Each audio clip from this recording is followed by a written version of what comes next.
joining. We are at the Achieving Unity Success Formula podcast.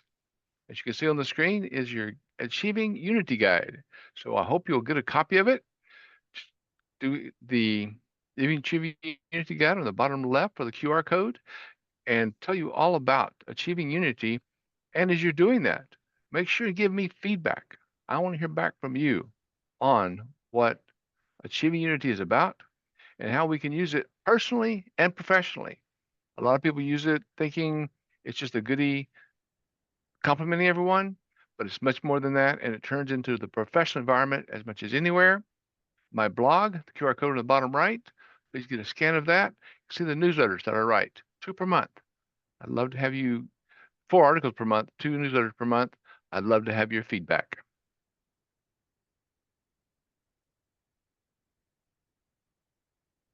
Here we are with the Achieving Unity Success Formula. This is our weekly podcast. It is on every week. So please put it on your calendar. Come back each week, ask questions, bring value to us because we appreciate it. This is number 34, and we'll be presenting another one next week, and I hope you'll be back with us then also.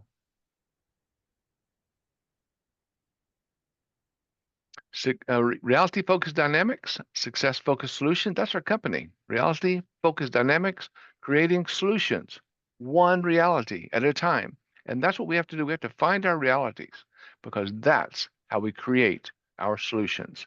Our website home, QR codes on the left. Please take a picture of that.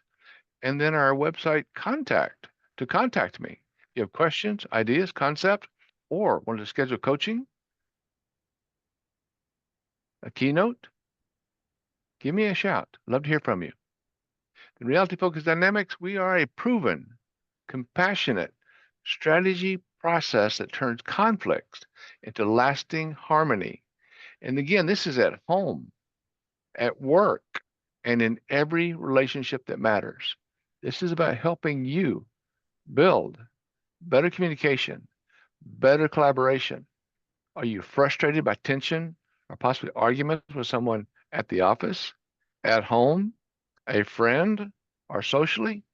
Our 7-step roadmap gives you the tools to move from conflict to collaboration quickly and confidently. Are you craving a stronger trust and connection? I think we all are. To be able to talk with people more, to be more clear, be more confident. Discover communication tactics that build respect, and respect is so important. You hear about the love so much, but do they have the respect?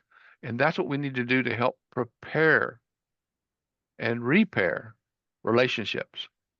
Unify your teams and your families alike. We work to transform that conflict into connection, together, achieving unity. Unity inspires us in our homes. Unity shapes society and it transforms workplaces. We help you turn frustration into understanding.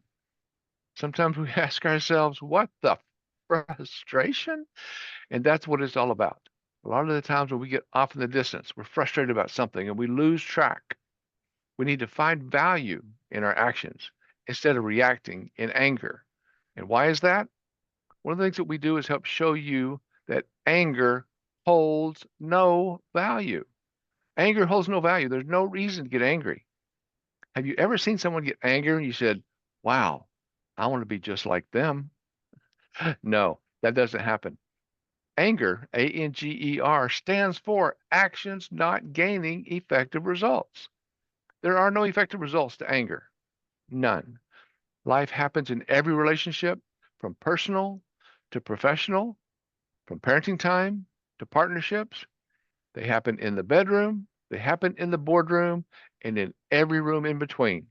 We show you how to embrace challenges and encourage a more inspired and inclusive future. EII. If you go out to my blog, you'll see articles that I have out there that talk about EII. Encouragement, inspiration, and inclusion. We can do it. All of us working together. One vision, one goal, achieving unity in every area of life. Call to action. Let's ditch the drama. Let's get stuff done. We'll show you how to turn your life from a dumpster fire to a well-oiled machine. May not be quite a dumpster fire yet, but let's not let it get there. Let's go for that well-oiled machine. Achieving unity is the path to stronger relationships, inspired leadership, and lasting change. Contact us today. You go to www.realityfocusdynamics.com or 303-362-8733, which is 303 focused. We can be reality focused. And our next course is coming up in August. So August 7th. Positive coaching doesn't just solve problems, it builds bridges to possibility. So come join the course, 7 Steps to Achieving Unity Success Formula, living life fully through present moment awareness. And again, I say this personally and professionally. When we replace that disconnection with empathy and that frustration with understanding, we create space for trust, collaboration, and shared success. This is truly how we thrive together, achieving unity. And again, please put us on your calendar. We have podcasts coming up. John Chen, which we'll meet in a second, is awesome. And then we have more people coming. Our upcoming podcasts include next week on May 14th, Alan Gatlin, Business Ethics in a Multicultural Environment. Do we see that everywhere now? This world has grown so small. Multicultural environments. Then Mariana Lead, she'll be here. Me, my brand, and why. Who are we? Let's talk about that. She's on 521. Robert Butwin, a close friend of John's and mine, talks about relationships in a virtual world. How much of our life is going virtual? John will talk more about that in a second. That'll be on 528. Then, starting in June, all 4 podcasts will be talking about men's, fathers, and parenting, and how men and fathers have grown in parenting over the years from a time when they weren't considered parents or considered fathers. I went through this myself. But Michael Olson will talk about some of the things that we've gone through and the silent epidemic. I'll tell you more about that in June 4th. Then Sean Yesner, the widowed parent. How have you been as far as a parent? How about some of your friends, family? We'll talk about that a little bit further, go a little bit deeper. But then now, the highlight of the day. A friend of mine, we've been together for a long time, great personality, a guy who brings a lot of fun, a lot of power to everything we do. And as tough as it can be virtually, John shows us how to do it. He's the author of the book, Engaging Virtual Meetings. His work has earned him multiple rewards and his more than 300,000 clients across the United States and in countries including Spain, France, and Taiwan have experienced breakthrough results. He has dozens of certified producers and master ceremonies to help your virtual and hybrid meetings now. When you meet him, and you'll meet him in just a second, you will encounter a dynamic, energetic, and effective facilitator who makes friends with everyone. He will help you and your team become the top 1% at what you do. He is the 25-year Chief Executive Officer of Engaging Virtual Meetings. Would you please help me welcome Mr. John Chen? Thank you, Mark, for that amazing introduction. You're worth it. As I look at you and look at what you do, it's impressive, John. You do so much, so many ways that you keep people thinking in the right directions. You're helping us grow in so many ways that it just builds upon our own communication, our own collaboration, and now you're helping us do it in a virtual mode. How do you do that?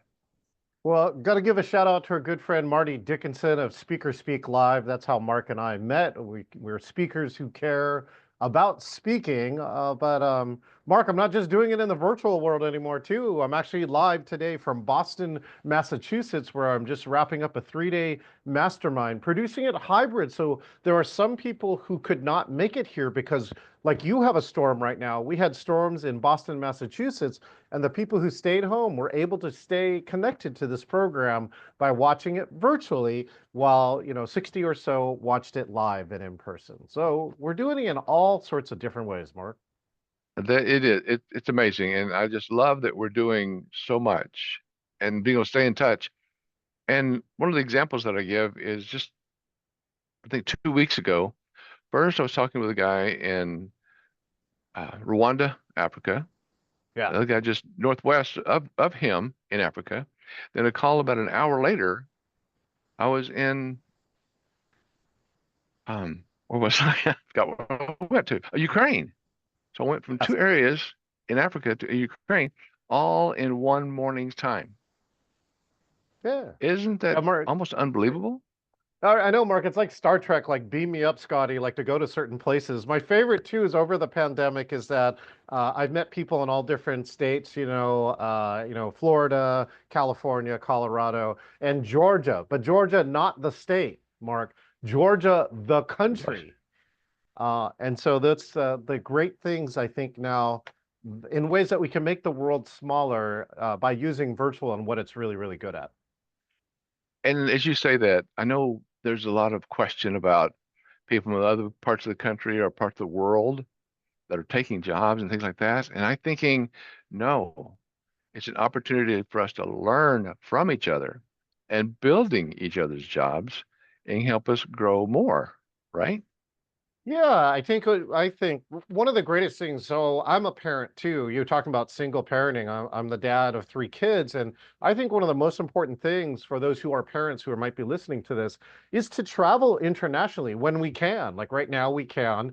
And when you travel internationally, I think that you experience other cultures, and more importantly, your kids only know one way of being, which is how you're living in your state or your city or whatever. And when they go somewhere else even if they say nothing, they learn so much from the immersive part and saying, "Oh, my life here is different," and they can make their own conclusions whether or not they think life here is better or worse. But I Mhm. think that international travel is so important, even if you do it virtually, Mark.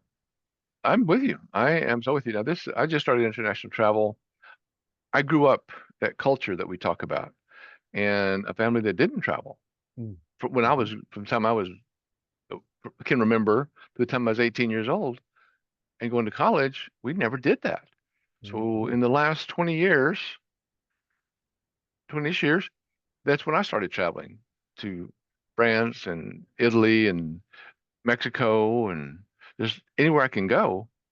And it's amazing what we can learn from other people. I spent Yeah, the winter in Mexico in 22, 23, 21, 22. Sorry.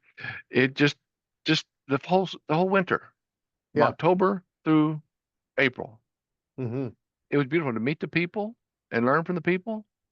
It's an amazing process, amazing way to build that knowledge. And if you can take the kids young, like you're talking about, John, they learn so much more. And doesn't that also give them a foundation about learning to travel and being more open with others?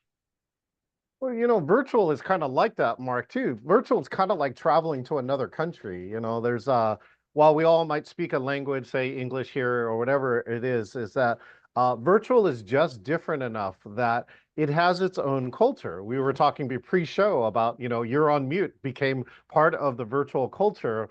And so there are lots of different things around that where I think that again, learning how to exist and learn the cultures of another place and learn how to be accepted there or accepting there, I think is something. And I think Mark and I have chatted a lot on Speaker Speak Live, saying, what can we just all get along, right? It sounds so simple. And it is simple though. Isn't that one of the things that, or that's what I bring out? Isn't that the thing that we learn for it to be difficult? I was talking to a person on LinkedIn just this past week that just found something negative right away.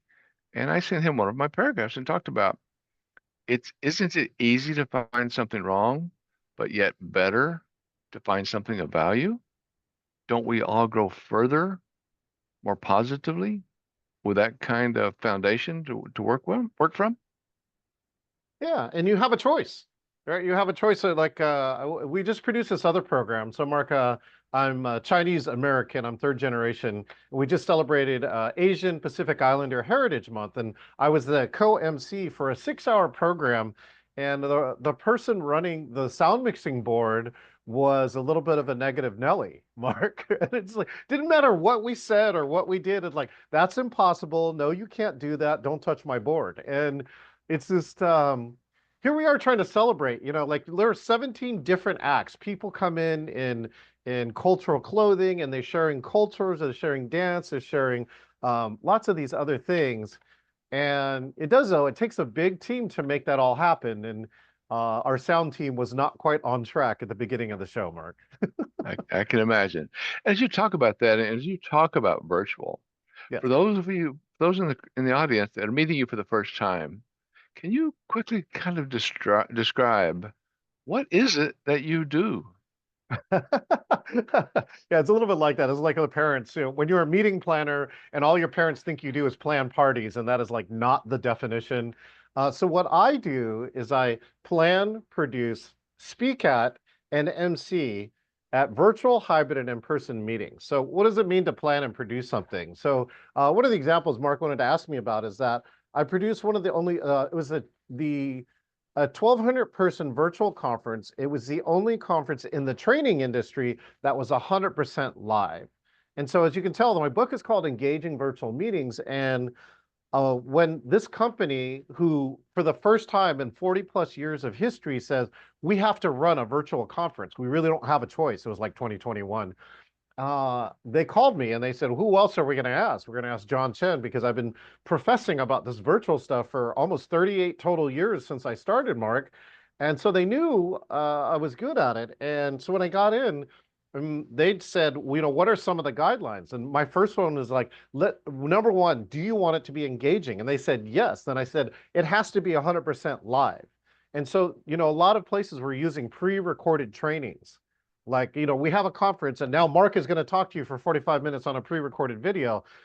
That's not going to be as engaging as when you can Mm. interact with Mark like this. Mark and I are talking. He can ask me a question. Right? We can have the program could be different because I'm here with Mark.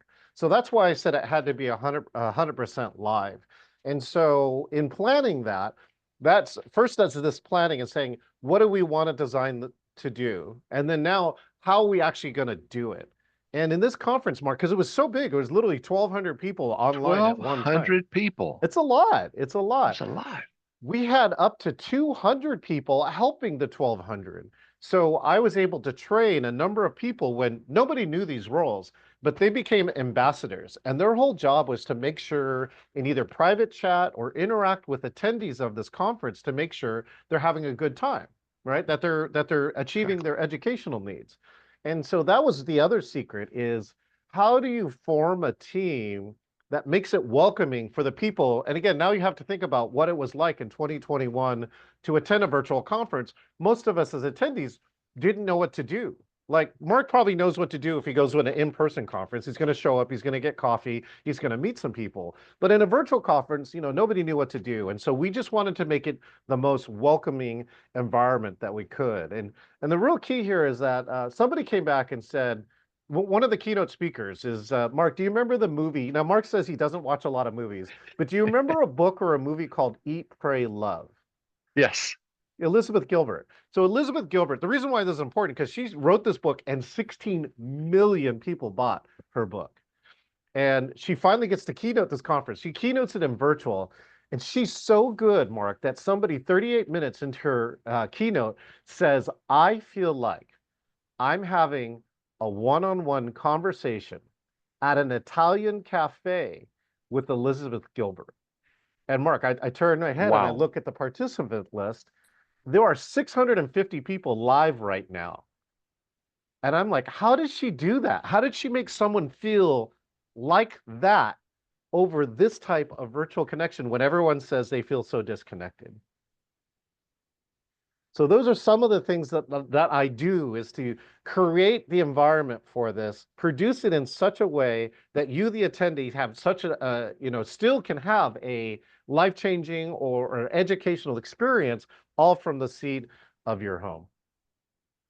And that is so exciting too, John, because like what you said she did was she was able to take a situation where they're in their theoretical world, their circle, Yes. but she brought them out of it. Yeah. She was able to make them of part of that event, Well, I think part Mark of the too, engagement. when we talk about cultures, right? One of the things I think that is so important that you and I as humans are designed to connect. And so, if it's this virtual connection, there are ways for you and I to connect. Like we connected over Marty's program and other types of things.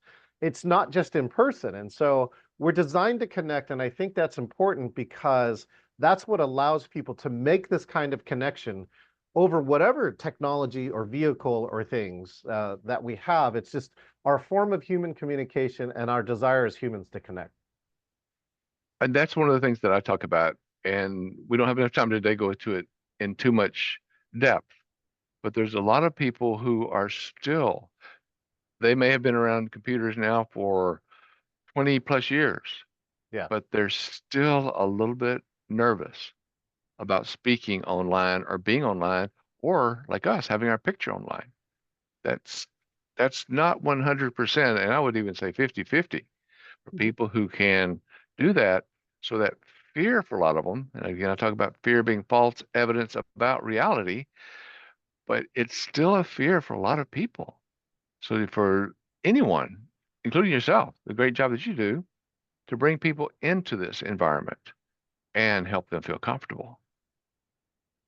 Well, one of the top things I can say, and part of what I do as a producer or a speaker or an MC is something I'm actually building inside of this box ever since we met, Mark. Right? And I don't know if you have you ever heard of this research by Google called Aristotle. Have you heard of this? Not yet. I'll look Aristotle, it up. yeah, Google's Project Aristotle is that they invested 18 months of research into finding what was in common with their highest performing teams. Right? These teams are radically different too. Some are structured, they make deadlines, they ship on time. The other ones are wild, they're weird, they're crazy, and they ship a miracle. And they said, what do these two teams have in common?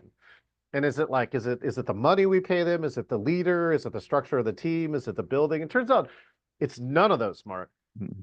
There are five things. You can read the report, but I'll just tell you the number one at the top is psychological safety. Mhm. Psychological It's safety, defined as I feel safe taking a risk in front of you or my team. And that's, I think, one of the most important things that we can do as people, as convening any kind of meeting, whether it's in person, hybrid, or virtual. and that is so true. And those come out in so many areas about that psychological safety, even back from Freud. That is one of the biggest satisfaction, comfort level moments that we have is when we feel safe. So that's a great point. Mhm. But let me ask you something, John. Yeah. As you mentioned, when 38 years, you were doing this long before Zoom was even in any kind of anyone's imagination. I mean, I was working in IT back then. We were just sending data, just data back and forth across. There was some virtual, but it was limited.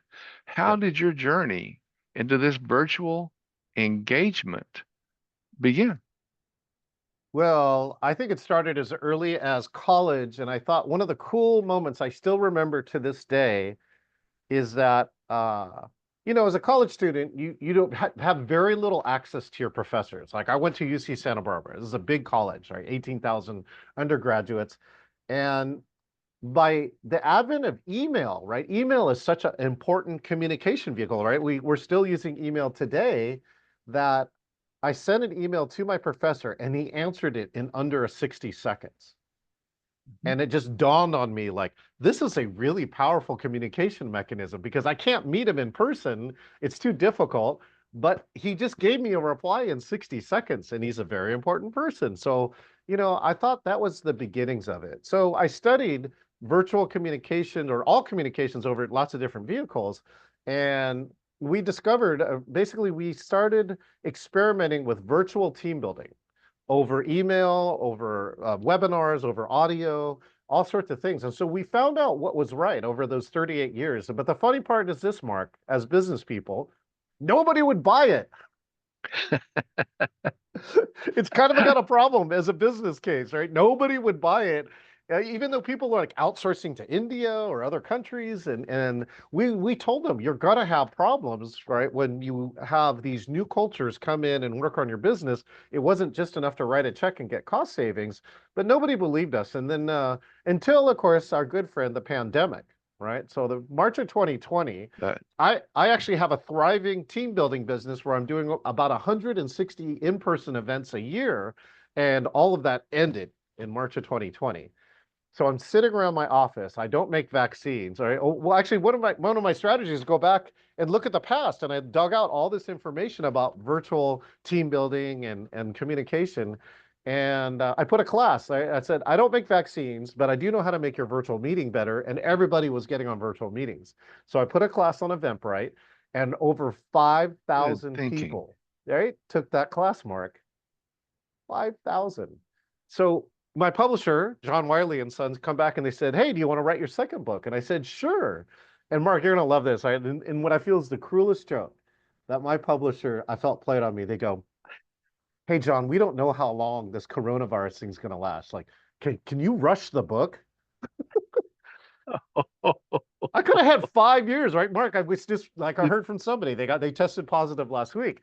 But instead, I wrote the book, Mark, in 9 weeks. 60,000 Wow. words, right? And Mark, there's no AI, there's only Nine JI. Do you weeks. know what JI is? John's intelligence. There you go. That's right. I wrote all those words. There was no AI to do that. I had to do that. So I wrote it all in 9 weeks. And October 2020, the book publishes and hits the #1 Amazon list. And I've sold 22,000 copies since then. And Congratulations. thank you. And most of all, I changed my entire business in under a year, Mark, to do this instead. So I plan, produce, speak at, and MC virtual. And then I went back to hybrid. And now I'm back to in-person meetings because the core word is engaging, right? As speakers too, right, Mark? Everyone says, I want to hire an engaging speaker. And they're like, what does that mean?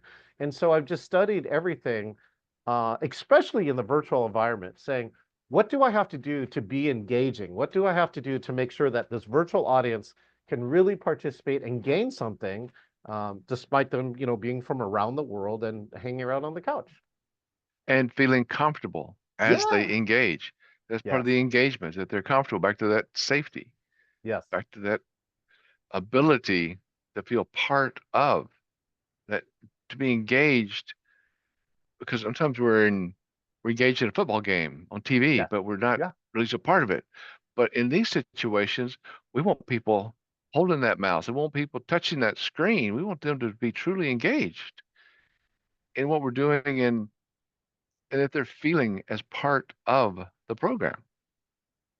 And when you're engaged, ideally you learn, right? So like if you went to Mark's program, right, you would learn how to get a solution or gain success. If you come to my program, we have people sometimes that tell the ability to have a story that draws you in. So in this program, actually, Mark, have you ever heard of something called charity water?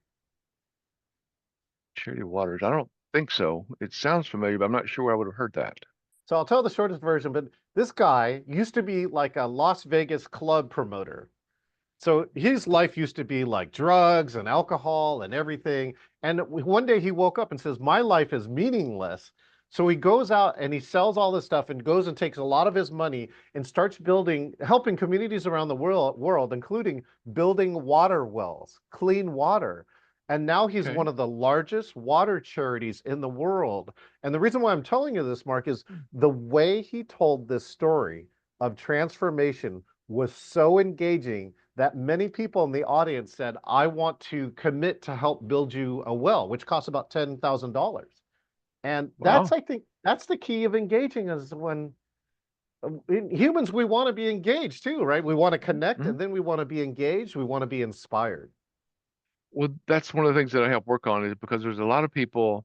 want to do things, but they're not engaging. I mean, they're wanting to be there, but while they're doing that, they're multitasking. They're not being part of it. They're not truly engaged.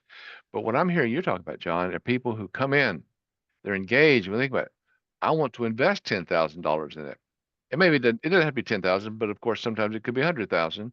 But for someone to invest a committed time frame, Yeah, to commit $100, $1,000. But what yeah, I'm hearing you talk about, they're going to this meeting, this the water and the charity, and want to become part of that, not just go to the yeah. party afterwards. They want to be Right. part of the process. Yeah, and so Mark, one of the greatest ideas that came out of it, he said that came out in the last 2 years, people are giving up their birthday, right? So there was a kid who was 11 years old and says, "I'm going to give a, I don't buy me any gifts, donate $11," and they're raising like $3,000 to $5,000 and donating it to this, and also kind of going viral at they posted on social media. So really cool, inspiring, simple ideas that you can be executed by you. And I think Mhm. that's one of the greatest things around creating solutions is instead of making it easier to procrastinate, right? Make it easier to make an action, Achieve. yeah, to achieve. It is, and that's a struggle. It's a challenge for a lot of people Yeah, because, again, as we're talking about now, to be on and in and with and be part of an engaging virtual event is still a challenge for a lot of people. And for them to be part of that is also a challenge. Just the things that you're talking about, John. It's easy for a lot of us to think about it because we're in it all the time, yeah, but there's still a lot of distance for many, many people because they're not quite sure how to handle it. And if they were to win something, physical, theoretical, yeah. imaginary, they still wouldn't be able to handle it. They would not Mm, know how to be able to handle that event. So what you're doing, again, on the virtual side, I think is opening up a lot of eyes to what we're doing going forward, because this is a way for people to be able to accept what I call reality, and one of my domains is reality focused, to be in reality and what we're doing and being part of it without having to be in a room, a large room with a lot of people where they might feel uncomfortable. right. Am I making sense? Yeah, yeah. Again, virtual gives us opportunity to connect to virtually anybody around the world, and I think that's one of the important parts. But even in hybrid, I think that let's say, all right, Mark is keynoting and he's teaching, right? He can. I work with a lot of people. They're like, why should I go hybrid? And it says you can have the energy of that in person, which some of us miss, some people like, with the reach of virtual. And so we have set up these other very unique, very high-tech formats where people can present. And sometimes they feel as the virtual attendees have as good as and sometimes a better experience than the in-person people. But you can extend the reach. There are many events where we can increase the audience by 50 to 100%, or sometimes even more because they're virtual. And you can also offer it at a price point that's usually a fraction. Right now, Mark, I'm sitting in a hotel, right, that charges for food and beverage and all the other things. And by the time you add up hotel rooms and an air flight and then the room and then the food and beverage, it costs a lot to hold a It meeting. does. And now with, let's pretend like it's a Zoom account or whatever, that's a fraction, I think, of the cost. And Hmm. this is the number one thing too, Mark. You and I'll tell you, talk to a lot of speakers. A lot of new speakers say, what's your best advice for me? And my number one advice is get on stages. And if you can't get on a stage, invent one. And this is like one of the best ones. A virtual stage is one of the best stages you can invent because you're totally in control. Just invite some of your friends in, right? You get a chance to speak to them and work with them, learn from it, and we'll do that. And so that's actually, Mark, what happened was when that class was going on, Eventbrite, that Eventbrite class I talked about in 2000, I did that class every weekday at noon. So I had about 400 iterations of that class before the demand for it started to finally die down. But I ran that class. Excellent. You, you know, if you get 400 reps on a stage, even if I suck, Mark, I'm eventually going to get good. What I love to tell people, Yeah. Mark, you'll love this part. It took me 17 times, right? 17 times to finally get that class to end on time because I had too much content, right? A common speaker problem. And so what I'm just trying to say is I just spent a lot of work refining that class until I get so much done in 60 minutes that people can't believe that Mhm. that was only 60 minutes. But that's one of the things right there. And John, I think you said so much that you did this 17 times Yeah. before you got it right. And just that ability for you to go at it 17 times, knowing, at least having a pretty good idea, that you're going to go long, that you're going to have to cut it short at the end somehow, but you kept going. Yeah. That is all about being successful. That's awesome that you did that, but I can see that in you. It's so easy. So easy. I'd like to go back, if you don't mind me changing the subject quickly. Sure. That training conference, that 100% live training conference, I think you said 1,200 people. Yeah. What what does it take behind the scenes to do something like that? So here's the structure of the conference, right? There are a number of course, keynotes, which is everybody, but there also were 8 simultaneous breakout sessions, Mark. And so, they have these breakout sessions where, 100 or so attend these In each one. breakouts. Mhm. Yeah, every single one. And so what we did is one is you create a structure saying, okay, here are the keynotes, here are the breakouts, here are all these speakers. The company luckily chose most of the speakers. But what I did is I actually had 8 trained producers with me. So I was the lead producer for the keynote rooms. I had 8 people producing the breakout rooms. I also had the ability. So Mark, we were talking about my setup at home. I have 17 screens available to me. So I was actually in all 8 breakout rooms at the same time, Mark. And so if one of them had a problems, I would get a message and I could actually pick up the headphones for that breakout room, go in there and fix it immediately. And so those are some of the things that we were doing around that. The next key was that once we had all the producers, one of the key secrets is every single speaker got a rehearsal, right? Say it again, rehearsal, because it is so important. Mark, the statistics for like this, like holding an online webinar, was as high as 90% of the people said that the first time they had actually been on the platform was when they were presenting. And that's when they have a problem. I can't share my screen. My mic doesn't work. My camera doesn't work. So the rehearsals are so important because the producer and the speaker are a team. They have to work together. And so They the do. speaker, That's so true. yeah, and again, where's a producer on this call? We want to say hi to Renee, right? So in this case, the producer is taking care of all the behind the scene things. So Mark just has to focus on me, right? Or the guests inside of here. And so rehearsals were so important because they were able to work out this conversation. Also, the other part too, right? So where the humans designed to connect, the two had to meet each other to become a team. And I think that was so important.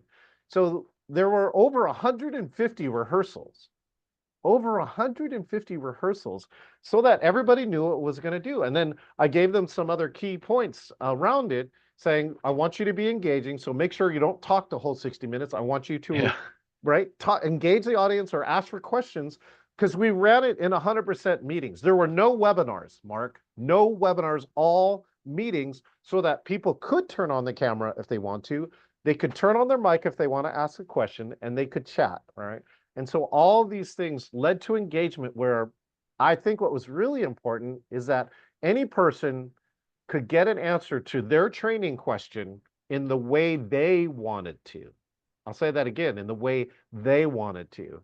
I'm going to go back to the cultures, Mark, which is like, like let's take Asian Chinese culture. You can't bring all your Western culture practices to the East and think you're going to get accepted, right? Sometimes you have to learn how to live in somebody else's culture if you really want to be warmly, received. And so I think that was kind of like the important parts around that. And Mhm. so then, as the conference went along, what was great, even though the days were kind of long, it was a 6 hour day. Every session did one of my six principles. It's called the six step engage method, and the last E stands for end on a high note. And this came from product market research, Mark, that said that in a 60-minute demo, if you can end with some kind of high note with your product, let's say it was cereal or a toy or something or another, that people were more likely to buy. And I think virtual is the same way, that if you end on a high note, which could be a recap, it could be like a poem, it could be a video, something that's going to leave you on a high note about your material. Like Mark could tell a story about somebody who got a reality focused dynamic solution as a high note to say, when I applied Mark's stuff, I got a high note.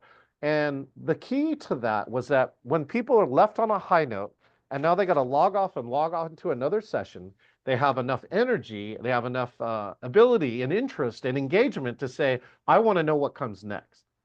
And so that's how we did it through 4 or 5 days of virtual like this, is that we left people on high notes, giving them enough energy instead of Zoom fatigue to go on to the next session and be inspired again. So those were some of the behind Yes. the scene things that we did, Mark. That is amazing, John. All the things that you're talking about, and for people to ask questions, be able to be reached and heard like that. Now, one thing I think I read also is you had what, 6 different languages Oh, in. in another meeting that is sponsored by the government, we not only had 6 different languages, things like Vietnamese, Chinese, Amharic, Somali, Spanish, right? We also had sign language interpreters, and we had live captioners, which is technically another language. And Mhm. so all of them have these features built into Zoom. And I can tell you, Mark, if you've never seen a meeting like this, you know, like when we see the UN and you see all these people from different countries and they have headphones and they're listening to speakers, but in their own language, Mhm. you can do that on Zoom with multiple languages. So what we do is we Mhm. assign somebody to interpret for that language. They hear Mark speak. They interpret it, let's say to Chinese, right? And I can select a channel that says, I would like to listen to the Chinese interpretation. So I have set up meetings like this. They were very complicated in the beginning, but when you do it, right, you can achieve another level of, of accessibility, so that now you technically could have all these other countries who speak these other languages into your meeting, Mark, and for a fraction of the cost that it would to be to fly them in and do it in person. Mhm. It is, and it's amazing. And now, like you said, Zoom does that. Google does that. When I was in Mexico, a lot of my talking, a lot of my conversations with, for example, my housekeeper, she had a smartphone, I had a smartphone. Oh, yeah, yeah. We would Google Translate. And a lot of times we would laugh. I think you mentioned some of this earlier. Some of the things that I would say in English and translate it to Spanish, that translation was not the way she knew Spanish. It was, and she would laugh about it. She'd say something back to me, and I'd point that out. And we would spend easy 30 minutes a lot of times and just sit there and talk back and forth using that Google Translate. Yes. It's amazing. And then, like you said, Zoom does that. There is no reason for us anymore to have any kind of communication barriers that don't come but within ourselves. Well, I gotta tell you, my best story was, did you know that Turkey has 2 international airports? All right, and I Okay. only found this out flying home from Taiwan one time, because I ended up flying to one Turkey airport and then going, "Where's my gate?" And this number like doesn't exist. I'm like, I have no idea. And they go, "Oh, you're leaving." This is, I think it's Istanbul. Istanbul has 2 international airports. It says you got to go 45 minutes cab ride to this other. So me, No a French way. person, yeah, me, a French person, and somebody from Istanbul and an Italian decide to like, hey, let's all share a cab. And we started using Google Translate in 4 different languages, and we had a full-blown conversation. And that's how it's gotten better. It's certainly gotten better. But I do want to share this tip, Mark.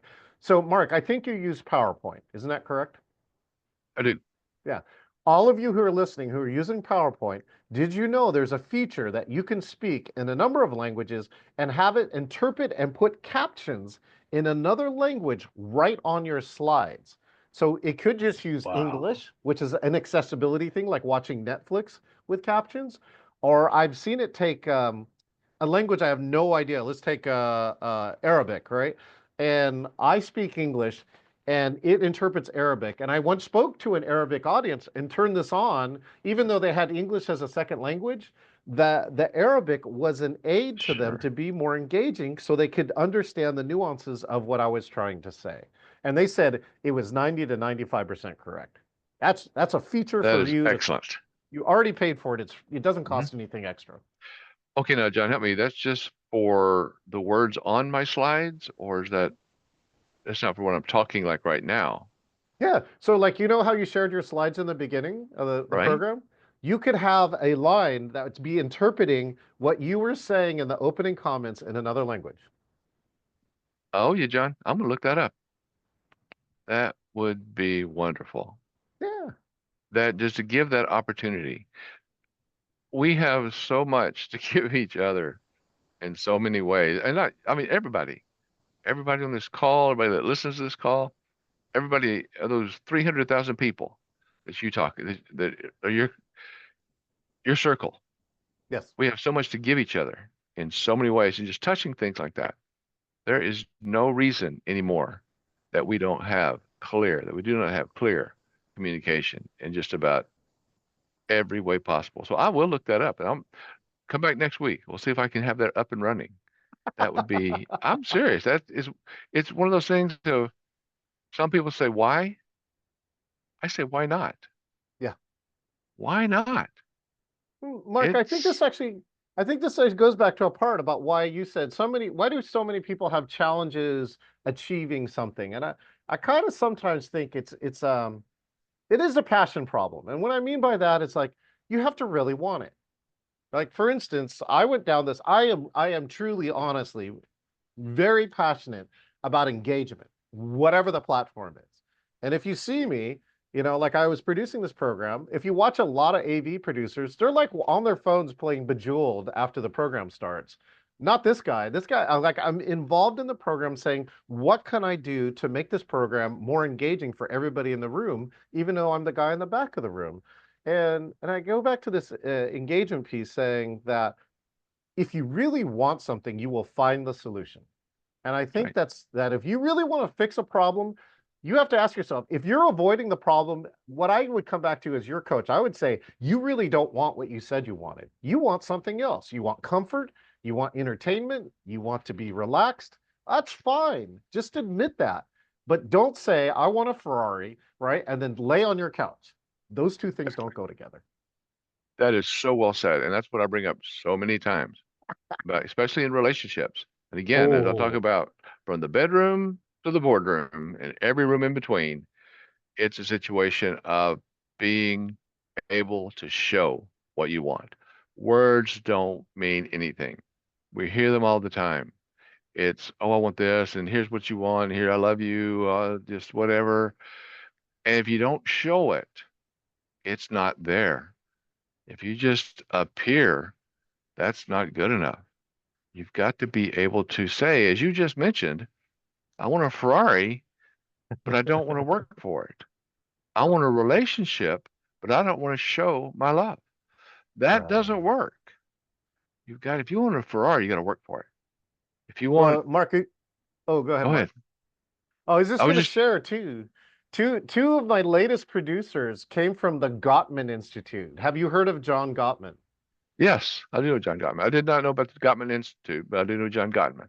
So Gottmans have done the most research on relationships, right? And Mark is saying like you got to work at these relationships. What their research says, it's the smallest things. It's like you giving a cup of coffee to your significant other in the morning is the marker of whether you'll stay married or get divorced. So again, working at it means discovering the little things that your partner likes and doing them for them. And that's one of the top ways their research says how to have a successful relationship. And that's part of what I just love about the people that work in this, but what I want to take out of there is working at it. Yeah. It's not that hard. This is not rocket science. As we talked earlier, it's the people who are finding wrong. We have learned to look for wrong. We walk into a meeting room, we get on to the internet. Oh, what's my speed? What's this? What's wrong? I didn't take the trash out this morning. Get over those things. Get into what's right. And there is so much here. Relationships are not difficult unless we make them difficult. Well, Mark, you remind me too, is that so you talked earlier that I've trained, actually, it's now about 20 different producers. And the hidden Wow. part after training 20 producers is that one of the hidden skills I have to teach people is how to remain calm when everything is breaking. I'll say that again. How to remain calm when everything is breaking. As a producer, number one, it is a high pressure stress job because it is a real-time job. Like if you miss a cue, right? You miss something. Let's just pretend like Renee doesn't share her slides in time for Mark. He's just sitting there on, air, sitting around. And so it's so important. And so one of the key parts though is that it may not be the producer's fault. Sometimes they do something and they find a tech piece, but the key skill is how do you stay calm when there's a lot of pressure? And then how do I decide? What I tell people is fix one problem at a time, right? You can't fix all 20 problems at a time. Just separate it out, Not at the solve one same at a time. time. Yeah, Mhm. just do one at a time. And usually by the time you do that, you're there. And the challenge is, Mark, most people do not know how to stay calm. In fact, virtual meetings, producing virtual meetings brought many people to literal tears, Mark, literal tears. Men, women, right? Aliens, female, whatever. Because it is difficult. And when it all goes wrong, it all goes Uh, wrong, right? it All does. at once. And there are still ways to remain calm inside of that. But I thought that was the most interesting experience of training 20 producers is teaching them how do you stay calm in the midst of chaos. That is so true. And any time in our lives, and this is one of those situations, even when you have things go wrong in your family, Especially in people, your family. right, people go crazy. Probably not the best term I just used there, but the people just don't know how to handle it when the best thing to do is to think about it and not be upset, not to have that anger, because those actions don't get effective results. That's what anger is all about. Action is not getting effective results, not gaining effective results. So anytime that happens, we're not doing anyone any good. So like you're saying, John, if we don't get upset, if we handle the situation, and you and I talk about the same thing. I'm speaking at the Greater New Orleans Project Management Institute on the 21st of this month. And that's what's Yes. about it is agile, breaking things down to the minimum viable product or service. And if we Yes. can do that, that's also what I teach in my relationships. Yeah. If we can do that, like you're saying, we rid ourselves of all the issues. Of course, Yeah. honesty comes in, but it's one of those situations that we can break it down and make it work without it being difficult, right? Yeah, Mark, when they say common sense is uncommon, my mom passed away 2018, and why I'm I'm sorry. sharing, thank you. And why I'm sharing this story is because the doctors and the nurses said something. I'm the last of five kids, and they said something to us five kids that I didn't expect to hear. And for us as parents, anyone who's a parent listening to this, right, this is what you hope your kids will say one day, is that these doctors and nurses came and they told us, they said, we just want to compliment you five brothers and sisters or sons and daughters of my mom, Hannah Chen. It's like, because we actually really appreciate how you've been making decisions for your mom in those final days. Those are tough decisions, right? There's not sometimes never a good or right answer. Uh, and so what they saw though is the five of us would talk. We would all get a chance to chime in of what we thought, and then the five of us would figure out to agree, and even if we disagreed, there would be some point where we'd agree to at least go along, right? So, and they said that is so uncommon in this process when a lot of parents, are close to the end of their life, and they said most of them fight, is what they said. Hmm. Most of them fight over money or emotions or love or who liked you best or who's getting the house, and like they're dying for God's sakes, right? But that is the reality, Mark. They said 90+% of the people who are dealing with a crisis in their family are focusing on the wrong thing. Too many times we want to point fingers. Yeah, it's your fault. Exactly. And I deserve this because you did this. And I've Oh got an yeah, article. If you go out 20 to my years blog, ago. Yeah, yeah, oh, I go and says, get the you out of here. yeah. You heard the get the you out of here? Sometimes they don't use the word you, but get the heck out of here. But that's it. Let's get the you out of the conversation. Don't just say you too much. What about me? What about the me when we're talking? Think about ourselves first. John, we Oh, need to get another program and talk about these things. We're getting a little bit out of the virtual process here, but I'm loving having this conversation with you. But let's go oh, back to thank you, virtual. Mark. We only have about 4 more minutes. Let me ask this. Sure. What's exciting you the most about the future of what you're doing, about the virtual and the hybrid engagements going forward? Well, what I love right now, Mark, is you know that I'm a member of National Speakers Association, and Mhm. last year I earned my CSP, which is known as the Certified Congratulations. Speaking Professional. Thank you. I'm Mhm. one of 400 active speakers in the world, and what I'm most excited about is that even some of the amazing Hall of Famers, let me just tell you, these people I respect immensely, sometimes don't know what to do in speaking in hybrid. So that's kind of my new mission, is that I am really looking at how can we bring that next level of education. And I understand, like, it's not that I blame them. I'm saying that some of them just didn't have experience. Some of them don't have a desire either, Mark. And they're the people who are never going to Mhm. solve it. And that's okay. They made a whole living on stage, and they can still do that now. But those who want to learn how to communicate in a new country known as hybrid, I want to show the way. And it's a mix That's of what I beautiful.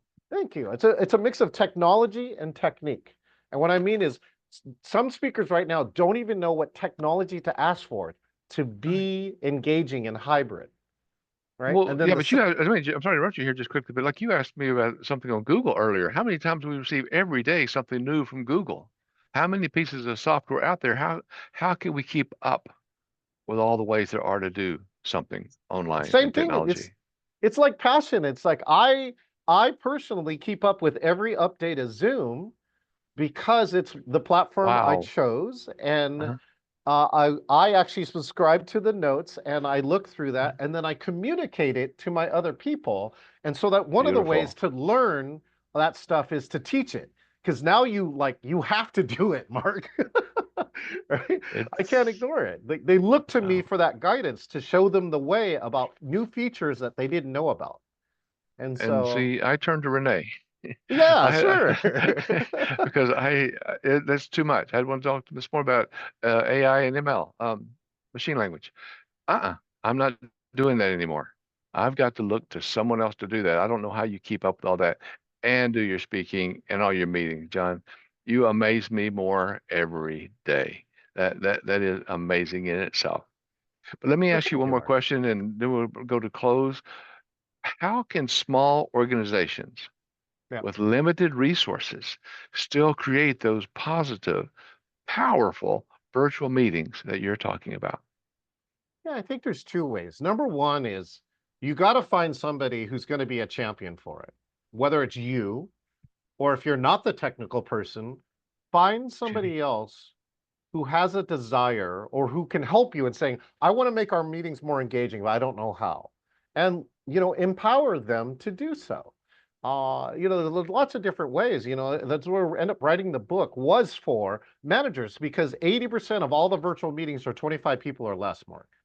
That's Mhm. one of them. And the second one is, we can actually meet up. You can go to engagingvirtualmeetings.com/meet. And this is the other part is that I'll give 30 minutes of help to anybody in the world, Mark. It's one of the ways that people get a chance to meet me, and I have solved numerous problems. Here's a great one. A library was in pandemic, and they were just having a horrible work environment. And a person called me up for this 30 minutes and described this, and I just said, let's just change one thing in your meeting.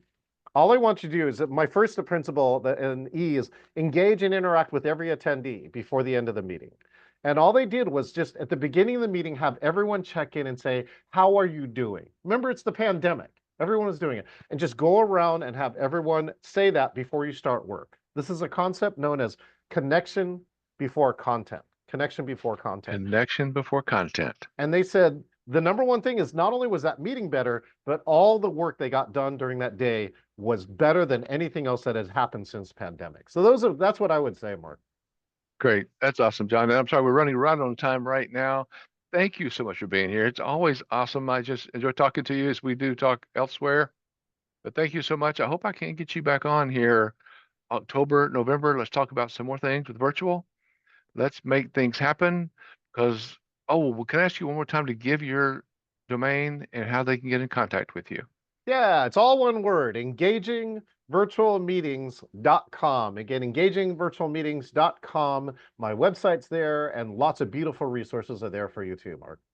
Great, John. I appreciate it. Appreciate you so much because as you know, and hope everybody knows what I do, I build bridges. I build the real bridges, bridges between people, building unity. And I hope you can come and work with me. Go to markintrican.com, realityfocus.com, or call me at 303-362-8733, which is 303 Focused, Reality Focused. Let's get together soon. John, again, thank you so much. I appreciate it. We'll talk soon. Thank Thank you, you, everyone. Mark. Hope to see you next week. Cheers. Cheers.